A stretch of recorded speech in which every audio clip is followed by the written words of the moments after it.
And I've always preached that vulnerability is a strength. So if your colleagues can see that vulnerability and thus that humanity within you, they're going to be inspired to work harder under your leadership.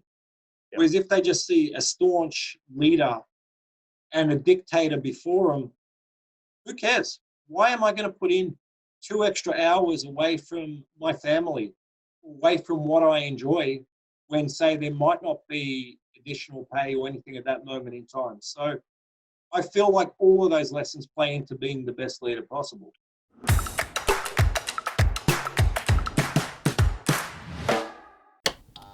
My next guest is Mike Altamura. He's a boxing manager, he's a writer, he's a podcast. He's got his own podcast called The Fight Game with Mike Altamura, and he also works as head of talent for MTK Global. If you don't know what MTK Global is, it's a boxing promotional company. One of their highest profile clients right now is Tyson Fury, who recently defeated Deontay Wilder in an epic heavyweight match.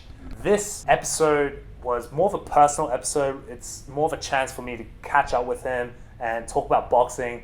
But what I really wanted him to share about was kind of like his story and his insights around how he got to where he was, some of the tried tribulations that he had kind of had to go through, some of the adversities that he needed to go through in order to get to where he was, and just kind of sticking by his passion, but also at the same time learning how to manage, learning how to build new skills in a really diverse sphere and a global sphere that we're in. So we talk a lot around boxing in itself, some of the classic fights that happened back in the 90s, why there's a fragmentation in the boxing division. So if you're not a fan of boxing and you're wondering why there's like 20 different world champions, or it may feel like there's 20 different world champions, he kind of explains why. It's a pretty cool insight as well. And dude, he's just a genuinely nice guy. So look, I hope you guys like it. Without further ado, give it up for Mike Altamura. So for anyone who's watching or listening, today's theme is about leadership, but it's more really about resilience and how to create a kind of a winning mindset despite everything that's going on. And right now, obviously, we just spoke about COVID, the fact that a lot of people are stuck in their home. They're not used to working from home. There's still some adjustments around that, even though, yes, as a nation, as countries have had to work from home for a while and adjust to it, there's still quite a lot of people that aren't. And there's that, you just mentioned before, the mentality around it, the concern around that in terms of mental well-being. So I want to talk about that. But first and foremost, Mike, for anyone who isn't familiar with your work, how did you get into boxing in the first place, man? Well, the boxing side of it's pretty straightforward. So my dad's a former professional fighter. When I was growing up, he was working off and on with the national team, with the home state teams, and training a few fighters more just as a hobby, like in his leisure time, so to speak. So he wasn't working full-time in the field or anything of that nature. And I grew up watching, the top-tier Australian fighters. So people like Lester Rallis, who I idolized growing up. And then internationally, it was that early wave of Mike Tyson destroying everybody in the heavyweight division. And so that triggered my interest. And then I remember when I was 11, so we're talking 1994, I was attending a lot of the local amateur boxing events. And I was thinking, I would love to be involved with a publication, or to, just to be able to let people know what's happening, because it was really no coverage of the local events outside of just a minor column in the Fist magazine, which was one of Australia's national boxing publications. At 11 years of age, I pitched to Sugar Ray Wheatley, who at the time was publishing the World of Boxing magazine, which was like a newspaper journal. And I pitched to him whether he'd be interested in publishing my take of the amateurs every month. And when I tell you my take, is literally say there was 15 fights. I report the winner, say the score, and then one line on what transpired in the bout. If there was knockdowns, if someone was impressive, what their record extends to, whatever it is. But to me, it was a big deal. And so I guess that the foundations on the business side of the sport were laid there. And then gradually I continued to, I suppose, build my name, build my reputation. With the advent of the internet in Australia and accessibility to the internet, I launched my own website in the year 2000 called Fighter Network. I had different ideas of kind of how to attract different people and what the space was going to provide. And primary was first news and interviews, but I had boxes available for fights and a matchmaking section. And you got to keep in mind, I'm 17 years of age at this stage, and there's fighters from all around the world who I'm incorporating on the website because this is pre the social media age. Back then, if you remember, there was ICQ chat, there was MSN if someone had your direct email or something of that nature. But there's no way of finding people in the industry on even, say, a BoxRec, which is our record-keeping website, let alone Facebook, Instagram, Twitter. There was no access to people. So I created a website where I felt I'll give people a base, where I put the athlete on there, put the contact to their management team, put the, say, matchmaking opportunities around the world. So say 10-round fight in Lima, Peru, what the money is, contact to the matchmaker. See, I didn't even have the foresight to withhold that information and act as a broker. I was just putting it out there for everybody to see. And so what happened is, as time went on with the website, a few of the athletes who I was promoting their contact details and updating them on potential bouts and things like that, asked me to manage them, not realizing I'm a 17-year-old kid in Australia. So the first 3 athletes I managed, I had one from Uganda, one from Guyana, and one from Panama. So if you think of the boxing scene in those countries, it's all people looking for a way out, for an international opportunity.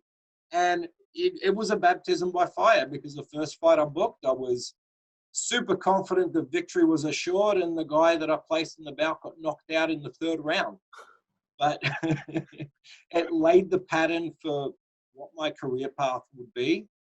And, you know, even though I've had other undertakings in my life, I have a journalism degree and, you know, pursued other side interests, the running narrative, basically the last 20 years, has been athlete management, specifically combat sports. So I'm still here. So I must have done something right, because I entered with no money and I'm still here and I survived the course. So it's been a crazy journey throughout the years, as you would know. Yeah. And that kind of brings us to, I guess, how we met. But I guess before we touch on that, like, just the way you've explained it, it kind of just, it starts off from the love of what you do, you know, the interest and love. And you mentioned like the Lester Ellis, the Tyson, you know, Tyson Lewis, and then later down the track, like the De La Hoya, the Roy Jones Absolutely. Juniors.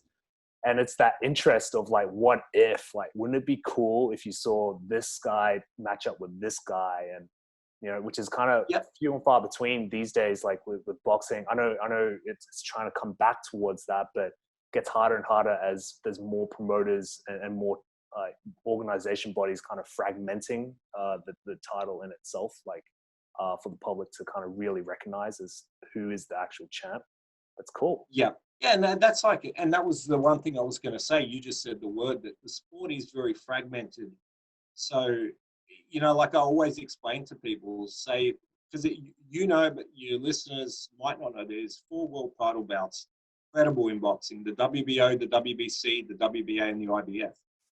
Now, if I'm controlling one of those world champions, and they're fighting, say, every 3 to 4 months and making $300,000, and then the only offer that I've got for them to unify against one of the other champions is $500,000, it might not be worth the risk, because if they get wiped out in that bout, or if you're not overly confident that victory is just about assured, then you're wiping out your side of the equation, which might be that ability to run 3 events a year and to build the rest of your stable and the rest of your athletes beneath them, and expose them to experience and attention on the world stage. And I feel like, because of how fragmented the business is, sometimes people don't see the elite athletes meeting each other when they're both at the highest point. And even, look, you even saw it with Pacquiao and Mayweather. That was probably three years too late. But I understand it from being inside the industry, because the sport being fragmented means that it also has the capacity to feed a lot more, if that makes sense. Rather than, say, like the UFC, which might feed one major conglomerate, but then there's a lot of people externally that are struggling. Whereas I look at in boxing, say if you're looking at your superpower promoters, Matchroom, Eddie Hearn, Top Rank, Bob Arum, you're looking at Golden Boy, PBC. Just by having 4 companies, that means that there's at least 4 matchmakers being fed, earning a living. Where if there's only one conglomerate, there's not going to be 4 matchmakers at that level. So there's positive avenues to it, but going back to being a fan, yeah, of course. Like if I take myself out of the shoes of being in the business and look at it solely as being a fan, I'm like, yeah, I can understand the frustration because that's what attracted me to the sport in the first place. It's seeing Tyson unbeaten going out against the undefeated former light heavyweight and then heavyweight champ Michael Spinks for all the marbles in the division. And I look at it now and I think, yeah, if they avoided each other for another 2 years, I would be that frustrated, malcontent fan. So I totally see it. And, you mentioned, say, guys like Roy Jones before. One of the fights I loved watching growing up in 1994 was Roy Jones against James Toney. Yes. Again, 2 undefeated champs, height of their powers, both future world champions many years down the line too. And that was like you're seeing 2 just primed performers meeting each other at that axis. They weren't going to meet at a higher point, like you shouldn't have to wait to see them meet at a higher point. So sometimes we'll get it right. Hopefully that'll be more of a consistent thing in future. I remember that fight, especially the chicken, like the kind of like chicken dance or the stance. Yeah. Oh my God, that was cool. And he kind of like did a flash knockdown of James Toney. Well, you remember Roy taunted him with like the stance, like the karate stance. Right. And then James tried to do it back and wasn't fast enough to get out the way. Roy hit him with a hook on the way out. And this is the same thing. Like, I mean, I know we're going a little bit off topic in terms of like longevity of fighters and stuff. And I know like Tyson and Roy Jones have signed to do like an exhibition, but like kids these days, when they look at boxing and when they look at Roy Jones, they think of the heavy losses that he's taken in his later years. But if they went back in time and looked at him from like even back in the amateurs when he was like fighting in the Olympics, oh my God, he had the speed, the movement, the style. It was awesome.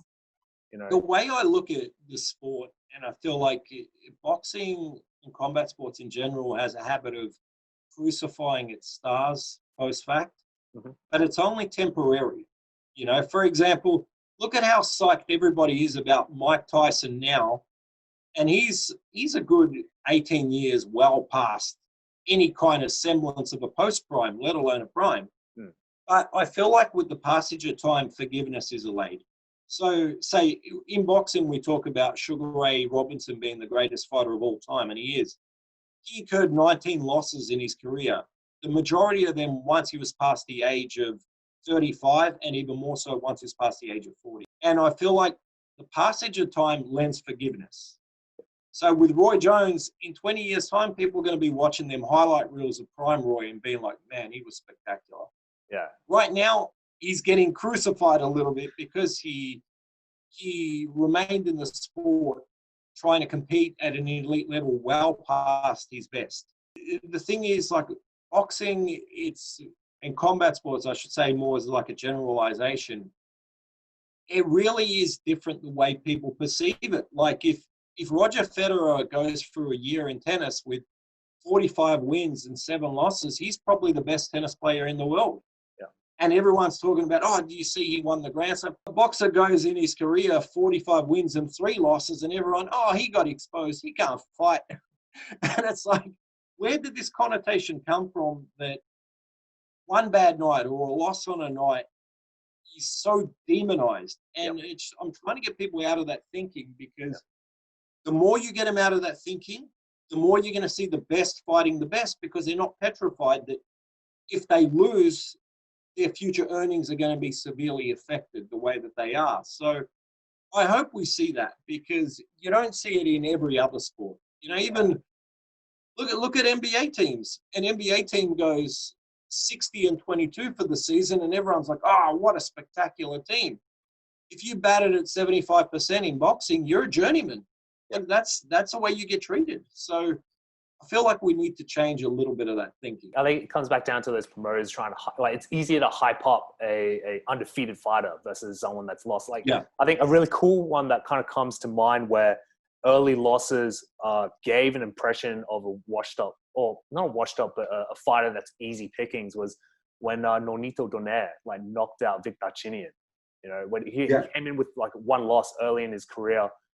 Victor Chinian was just destroying everyone, like in the flyweight division at that time. Flyweight, yeah. Yeah, and then he just rolled up, and that left hook, like he was just exposing like Darchinian like throughout the rounds, and then that I think midway through the fight, just that perfectly timed left hook just boom, just knocked him. It was a spectacular knockout, and that's the thing. Like Nonito either lost, it was his second or his third professional fight. So let's say it was his third.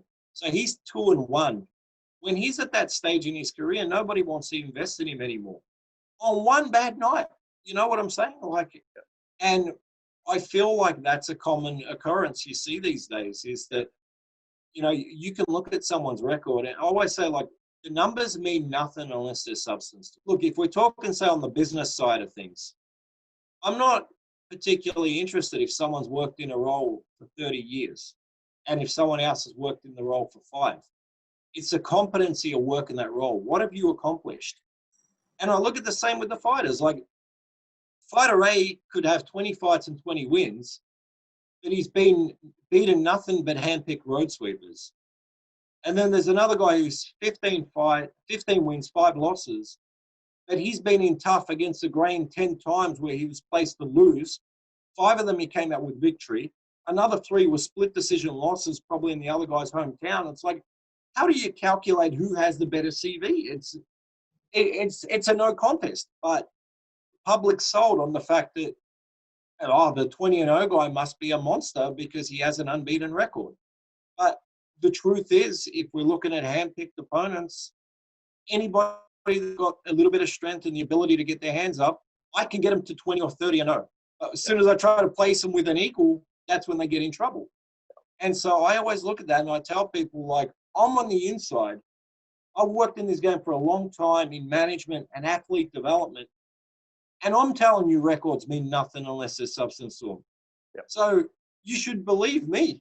You know what I'm saying? Don't believe the hype that comes with the PR or what has come out of this generation because of Floyd Mayweather constantly reflecting upon the fact that he's unbeaten, he's the best ever because he's gone without a loss. That's an absolute rarity. And even you look at Floyd was a betting underdog when he fought Gennaro Hernandez for his first world championship. Yep. So he had to win against the grain a number of times too. Hey, so just kind of jumping forward a little bit, kind of started this career. You did the amateur thing. You wanted to kind of, you know, I guess, document what was happening in the amateur scene. You started this website. You became like a pseudo promoter, just connecting people. So very, very early on, like you were just in this mode of just connection, and it was for the love, really, of it. And through time, you've learned the business aspect of it as well, and working from the inside coming through. So for anyone who's watching or listening, I used to be an amateur fighter, and this is how Mike and I initially met at a tournament in Townsville back in 2005. And so, you know, I was competing there, and we met, and we had this really, this story is pretty cool because it kind of, like, essentially the promoter was just all over the shop. I think it was a first time promoter. And it just became farcical. It came to a point where we were homeless. I remembered after the tournament, you and I were homeless. And I slept in a laundry room for a day. Yeah, I shaved my head. I got so crazy. I just went blade zero on my head and just shaved it all off. But man, I remember, like, there were those struggling times, like, where you and I had no money coming through. I had just graduated uni. I didn't really I had like odd jobs here and there, but I had no money. I just had dreams in terms of wanting to compete and you know, find a job to help me fund that competition. And I remember, we were like down to our last few dollars, and I was just like, and you were like, "Yo, can I borrow some money?" And I was like, "Yeah, cool. I don't have much, but here's all I have." And then you're like, "I'll pay you back. I'll pay you back." And I was like, "That's okay." Didn't see you for a couple of years, and you came back from Beijing Olympics, I think. We bumped into each other. 2008.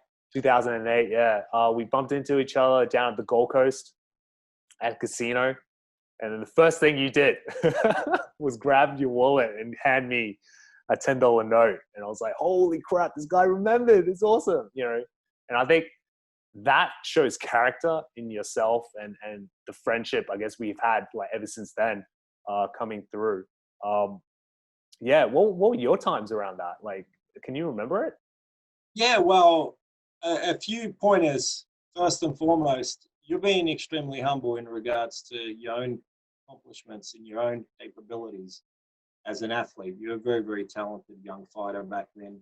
Thank you. And your attitude was exemplary, because it's easy as just an amateur, and say even a part-time amateur boxer, to not really take the process seriously, but you're always in optimal conditioning and took your dieting and everything very seriously. So I'm sure that even though you didn't go down that sphere in life, what you learnt during those early doctrines as an athlete is translated to your business career as well. So 100%.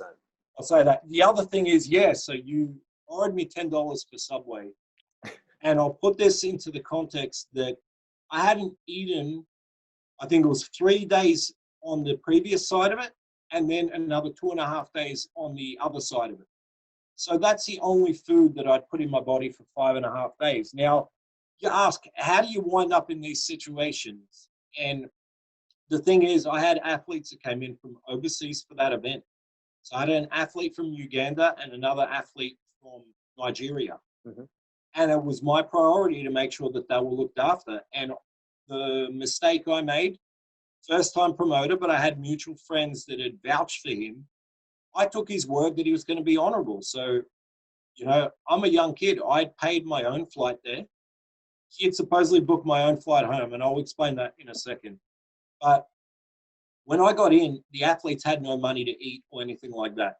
And I had $300 on me, so I gave them everything I had, thinking when I see the promoter this evening, he will do the honorable thing. That's what you're accustomed to. So, long story short, zero honor whatsoever. And, it's just one of those experiences where it took me a while, but when I looked at it in hindsight, I laugh, and I actually want a podcast about it because it was an incredible time. But that whole experience, so somehow the event comes together.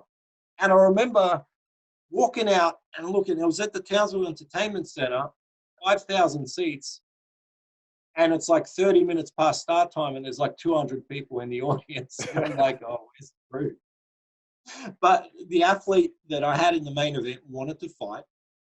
There was another guy that I had on the undercut. His opponent failed a hepatitis B test. Yeah, I remember that. It's probably fortunate it got cancelled, because it was one less person I need to chase the funding from the promoter for. Mm-hmm. So anyways, the event rolls through, and then if you recall, the promoter of the event basically disappeared that night. So the next day, I'm trying to figure out how to get to the airport. I get to the airport, my ticket that he had booked for me home is cancelled. And now you got to understand, I've got family in the lead up to this situation saying to me, make sure you get your money up front. Don't be trusting of anyone. All of that rhetoric. And me being a young kid filled with pride, I was just dismissing, don't worry, I know what I'm doing, thinking that I'm a veteran at that stage. And so literally go to the airport. I've got nowhere to go from there. I head back to the hotel we were staying at. My memory's so short, I can't even remember what hotel we were remaining at during that time. I sleep in the laundry room for a night. And while I'm going through the process of that evening, I'm seeing my phone's running out of battery. I call one of my best friends in Melbourne, and I say to him, look, can you please book me a ticket home from Townsville? I got no way to get home. So I do that. I hitch a ride to the airport the next, I think it was the afternoon. Get the flight from Townsville to Melbourne. And then just as my phone's got like very minimal battery, I'm like, I've got to call home. and have somebody pick me up from the airport because I got no money to get a taxi or bus or anything. And so finally make that call. And of course I get a stern warning, but I asked for contrition at that time. So get from the airport, get home. I jumped on the scales. I was 7.5 kilos lighter than when I departed. Whoa. So had you not bought me that Subway, I might have been maybe 8 kilos, maybe 8.5, because I think I upsized in a meal and got a drink with you. Yep. But I always take that, and I always, like, my outlook on life is that there is always a silver lining, and there's always lessons that can be derived from our darkest and lowest moments. So I came out of that experience with my wings clipped for maybe 2 weeks, and then it just festered the hunger. And the other thing is, like, in my upbringing, my dad always raised us to be staunchly honorable. So if you borrow something from somebody, or if you give an individual your word, even if you're at a loss in the long run, you have to honor that commitment. If you don't, karma's going to handle you in the long run. Yeah. So I never forgot from that moment that you had borrowed me that $10. That was something I always had in my head, that when I see you and I have it available, I need to find a way to return that to you. So I'm glad you remembered that. But, you know, I think that it's moments like that that bond people, and you see the character, because like you reflected, you had very little at that moment in time too. But I feel like if you have a giving heart, then it strengthens your capacity to be a leader in this universe, because you hear it, and I'm sure you would have heard it growing up, people saying that if you're working in a CEO or an executive position, that you need to separate yourself from your staff, because, as they say, like, familiarity breeds contempt. Mm-hmm. And I only believe that to an extent, but I feel like you need to be compassionate. And I've always preached that vulnerability is a strength. So if your colleagues can see that vulnerability and thus that humanity within you, they're going to be inspired to work harder under your leadership. Yep. Whereas if they just see a staunch leader and a dictator before them, who cares? Why am I going to put in 2 extra hours away from my family, away from what I enjoy, when, say, there might not be additional pay or anything at that moment in time? So I feel like all of those lessons play into being the best leader possible. Yeah. Yeah. I mean, you mentioned like something really distinct, and it's something that I see also when I talk to CEOs and business leaders and business owners is that humility with ability. You know, there's the empathy. You talk about compassion, the empathy part of it. But yeah, it's that humility with ability, the ability to kind of show the human side in you, warts and all sometimes, but also have a vision, have a story that people will follow, because it's the story and the vision that you have to which you have people that want to follow you. That's why we gravitate towards leaders, because they're good storytellers. They're good at, you know, they've got a body of work, but they're human. So they're approachable, but they've got a vision, you know, and people are attracted to that. Like just kind of 101 kind of human attraction coming through. That was a cool story. So okay. So you went to Beijing. Actually, no, how did you get to Beijing, by the way? So 2 or 3 years went past and I meet you in Beijing. Yeah, so after Beijing. How did that happen? Yeah, so as I mentioned earlier, one of the first athletes I managed was out of Guyana. And eventually I continued to progress up the food chain, so to speak, of the Guyanese athletes. So I start managing this athlete, and he gets to number 5 in the world. And I'm calling the Top Rank office. I'm talking to various. Why won't you invest in this kid? This kid is guaranteed future world champion. He'll beat anyone in the business. And I remember it's probably around 2006, early 2007.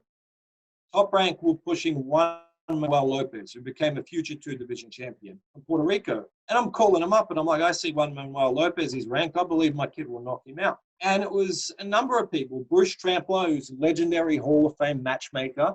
Cameron Duncan, who's a renowned manager, straightened me out. And they said, look, we want to explain something. Your kid might beat Juan Manuel Lopez. If he does, you have an athlete in a country, brings no TV, it builds no business. Juan Manuel Lopez is securing us fights on the island in Puerto Rico. He's a huge player with Hispanic TV. Now that you've told us your kid likely stops him or defeats him inside the distance, why would we ever make that match? And that was integral to me because it started to open up my eyes as to what was out there in the landscape in terms of the structure of the business. Not just, oh, the best should fight the best, but why are they fighting? Why are companies investing in Mexican athletes? Why was Oscar de la Hoya such a star? Because he was crossover, he was bilingual, things like that. So that started to develop me on that side of things. In the midst of all this, so with Cameron, with Top Rank, I'm talking to him about various fighters around the world, pitching different athletes. And I remember the 2007 World Amateur Championships in Chicago were upcoming. And Cameron and also Todd the Buffer, Top Rank, both asked me, they were like, who do you consider the top prospects? So I start outlining which fighters I believe. I had like a little dossier on every fighter at the championship. So think like there's maybe 450 fighters at the world champs.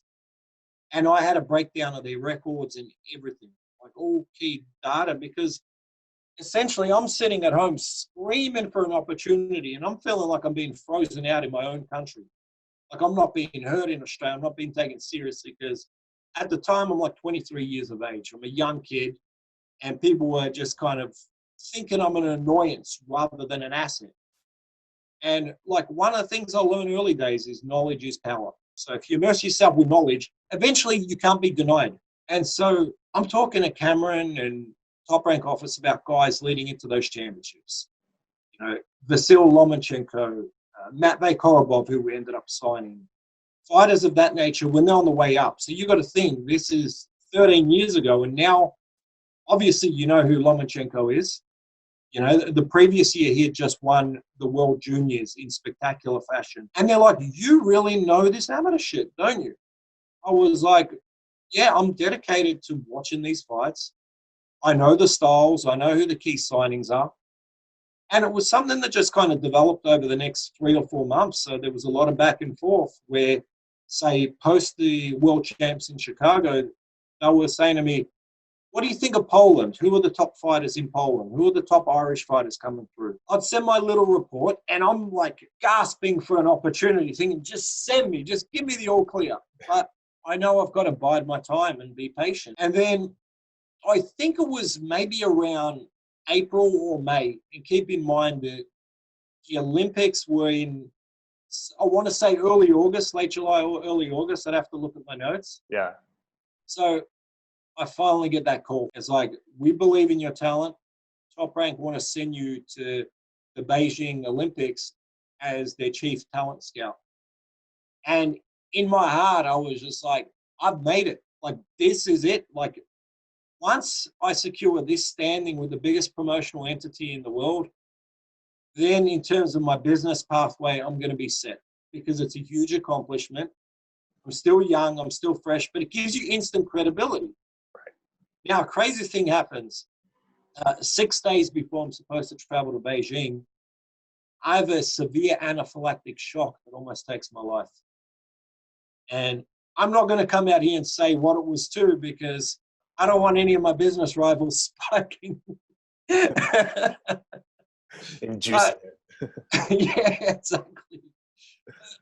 Essentially, I was told throughout the night that I was within 5 minutes of death. So part of the process of coming out of that situation is they prescribed me steroids for recovery.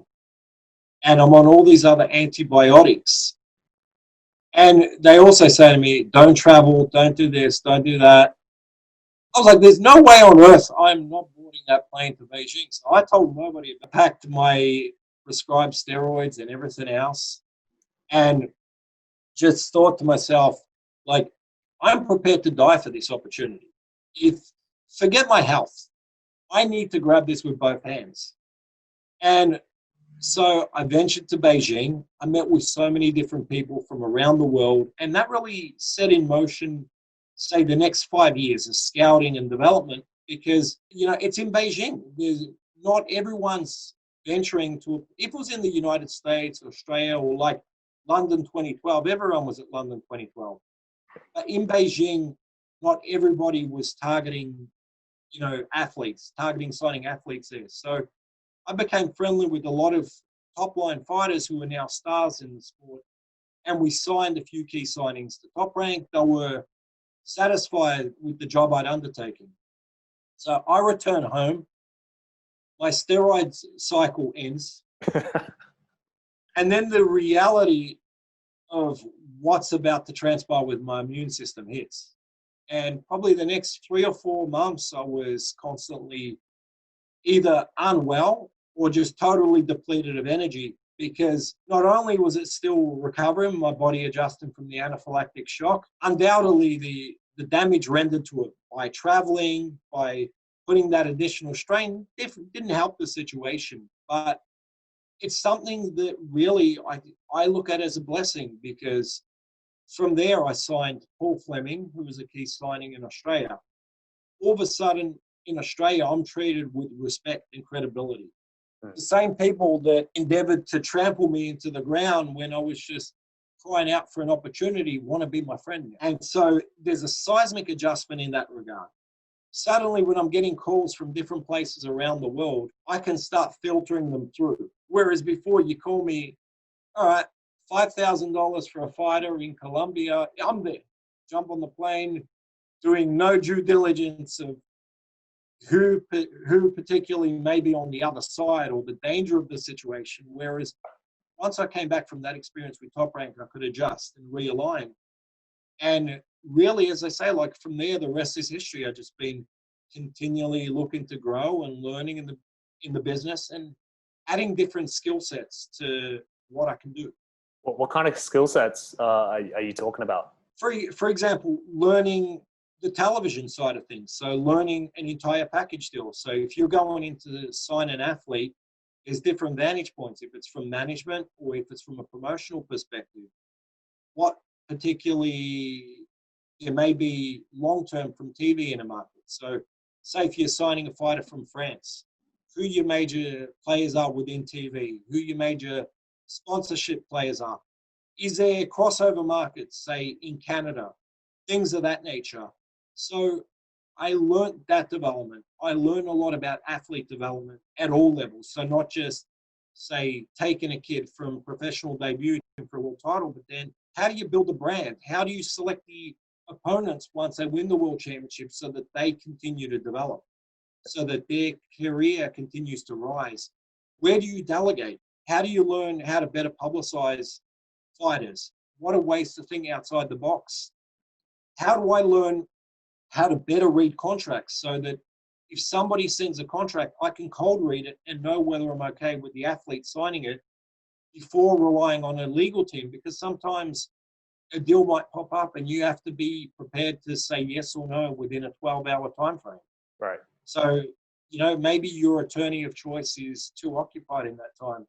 But a lot of it's just evolving, and that's what I'm saying. I'm evolving every day. I'm learning how to deal with sanctioning bodies. So, say, like I mentioned earlier, the WBA, WBF, WBC, WBO, how to understand their language better, how to better communicate with them, how to position athletes smarter. And it's always an evolving space, because even you look at the TV side, like 5 years ago, the desired, from say a promotional entity's outlook, the desired deal structure was to land a commercial network. Now you've got entities like DAZN, which is exclusively streaming. So you've got different platforms coming into play. Probably somewhere down the line, you'll see, a YouTube come in as a major partner within the sport. Things of that nature. So you've got to always be able to adjust and educate yourself and think outside the box. Yeah. And you mentioned it before, like part of being a talent scout is that you're not just stuck in front of your computer, like just looking at box rec and cross-referencing like particular opponents based on like whatever fighter prospect you're looking at. You're also traveling as well. And, you've learnt these skills coming through, but you've also, through the years, you've traveled, right? So you've gone to different countries, you've experienced all these things. Yeah. And now extensively, right? And like the stories I hear from you and from a mutual friend of ours as well, and you're in these like former Soviet era type of countries like Kazakhstan or Uzbekistan. What, like, why? And then secondly, how was it? And what did you learn from going to these countries? Big adjustments. So the biggest thing I've learned traveling to so many different places is that you have to adjust. You have to be prepared to adapt and know that there's different processes, there's different undertakings depending on the jurisdiction you're dealing with. So, for example, how you break down a deal to an athlete you're endeavoring to sign in, like you said, a place like Kazakhstan or Uzbekistan is completely different to, say, Accra, Ghana, or the Philippines, for that. So it's about understanding and adapting to, I guess, traditions. So I'll give you like another example. With Kazakhstan, the athletes there aren't really concerned about what your career pathway or career development is for them beyond guiding them to a world championship. Like, they want to know that you've got the capabilities to guide them to a world championship. They don't care about careful development.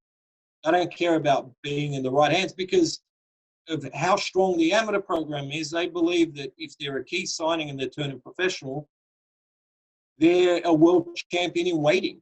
And that's why you see so many athletes out of ex-Soviet bloc countries fight, veterans, 30-0 veterans or 35-2 veterans in their second or third professional bout.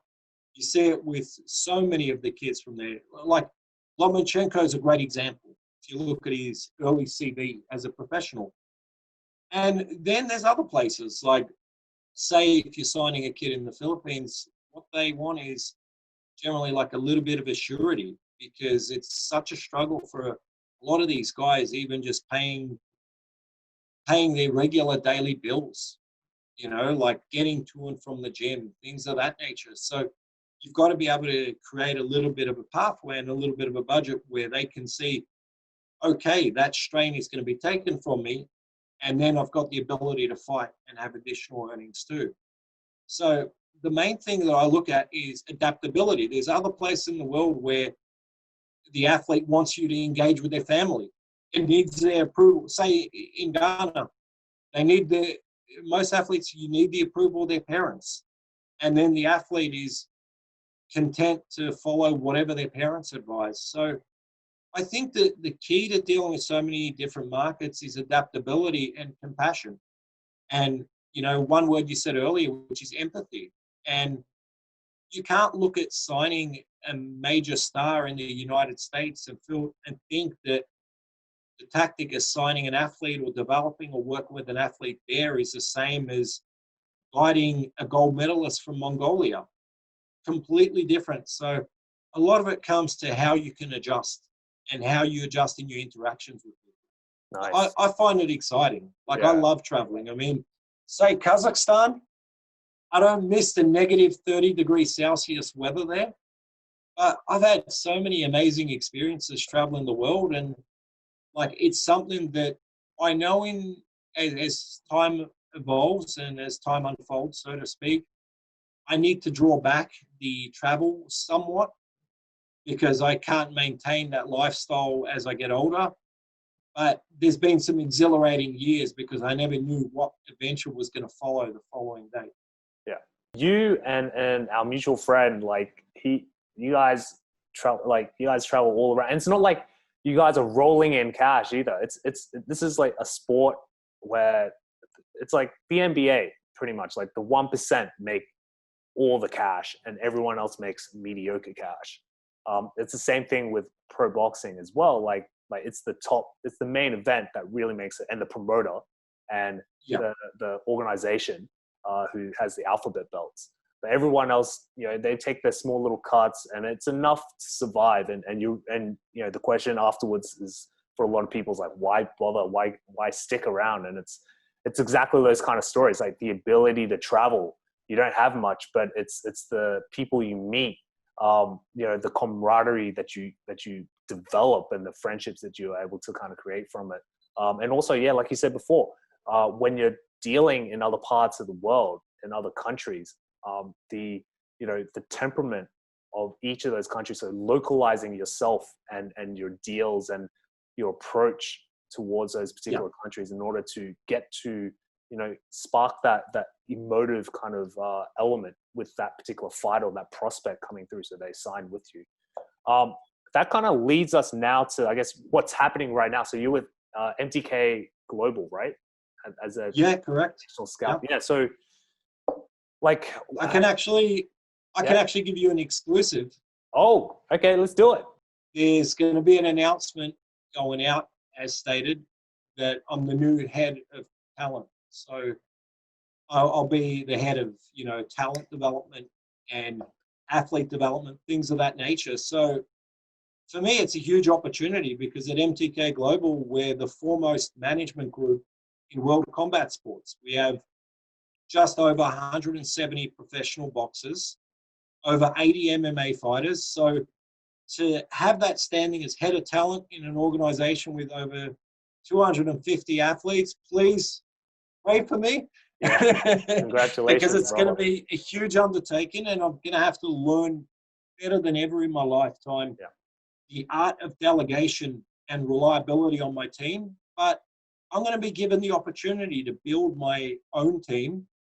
And so, over the next few months, I'll be headhunting some key personnel that I believe can uplift the company to, hopefully new heights, keep soaring, keep breaking into new markets. But it's an exciting endeavor because I feel that little bit of pressure.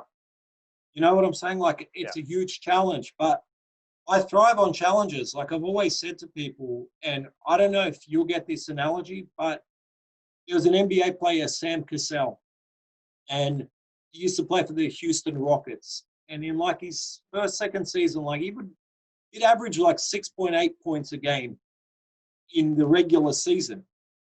And then in the playoffs, Cassell, he stepped his game up. He's scoring 20 points a game. And I feel like I've been screaming for a long time. I've been calling for the ball and being asked to be subbed into the game because I'm like, I'm Sam Cassell in the playoffs. I want to be that guy. I want to have that pressure on my shoulders to have to shoot the game-winning shot. And so in this endeavor, what that translates to is like, I want the responsibility of knowing, okay, these are the key signings we're going to be looking to take on out of the Tokyo Olympics. I want it to be in my hands, their career development, so I'm totally accountable for it. Obviously, it's the athlete that shines the light on us because they're the one in the ring taking the risk, and they're the one that needs to find the way to be victorious. But it's a team effort, and so to have my part to play, and especially in shaping the way our organization is going to go moving forward in regards to the types of athletes and the kinds of people we engage and we represent, man, it's exciting. Dude, that sounds so cool. And congratulations as well. By the way, this episode is going to be published a little bit later. So when you hear it, for those who are watching and hearing it, he would have already been the head of right now. So big congratulations to you. Oh man, that's so cool. That is really, really cool. Thank you. Well, then knowing it's going to be published later, you have to remain silent for like the next day or two. 100. Yeah, 100%. I'll probably be I'm spending my time editing, the videos. Oh, I know that process. Yeah. Oh my gosh. Yeah. 100%. All right. Look, so, I think the key takeaway from this conversation, right, is that you have this incredible journey that's come through, and, you started with nothing or very little. You've been through years, been able to build, and through that time, as you kind of get to this particular point, you've been able to learn off, really famous people. So you've got a successful podcast yourself, and you're interviewing these incredible, if you're a fight fan, you definitely need to check out Mike's podcast straight up. It is so cool. Like you get to, and these are genuinely nice people as well, that you interview. coming through. So, man, I'm super excited with everything. But I think what I'm taking out of this conversation, especially for businesses who are essentially like, they're possibly struggling mentally, because especially for a small business or even a startup where you're wearing multiple hats, you're like, holy crap, if I'm in the service industry, which is what the boxing events kind of industry is, it's suffering right now because of COVID. Your story about adversity coming through, and just kind of the realization of like, hey, the reason why I've been able to build these skills, been able to connect myself with these people through time, is because first and foremost, I have passion.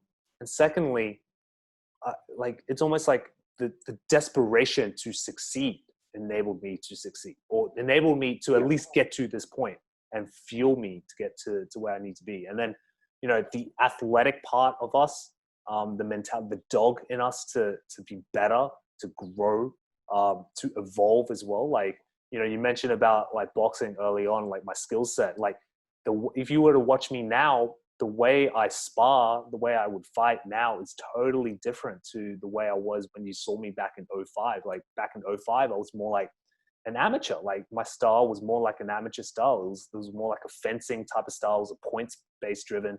Now, like I'm willing to fight in the pocket a little bit more. I'm a mid-range fighter. I'm willing to sit on my punches a little bit more, willing to turn the hip and the shoulder to like really get that pop in that right hand. And really kind of leverage my weight to push people back and bully them.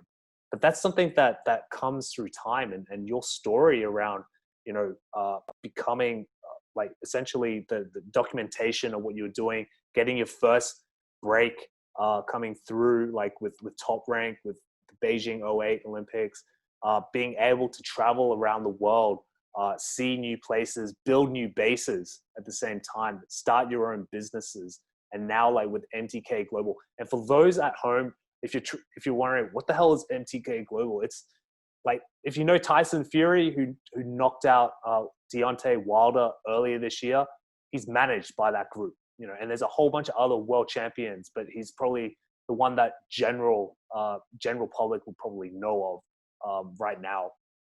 So he's being managed by MTK Global, and it's amazing, man. So man, this is such a cool conversation, and it's a different conversation as well for those who are watching and listening. We've gone back, we go back a long time, and so this was more of a fun type of episode, just kind of catching up as opposed to structured type of questions. I just wanted to kind of hear a story, and plus we haven't actually caught up in such a long time as well, so it was kind of cool to kind of put this on record. Yeah, that's why I said it's a pleasure to see your face. And yeah, and just like on the business side of things, like you said it before, like I've always looked at it, evolve or dissolve.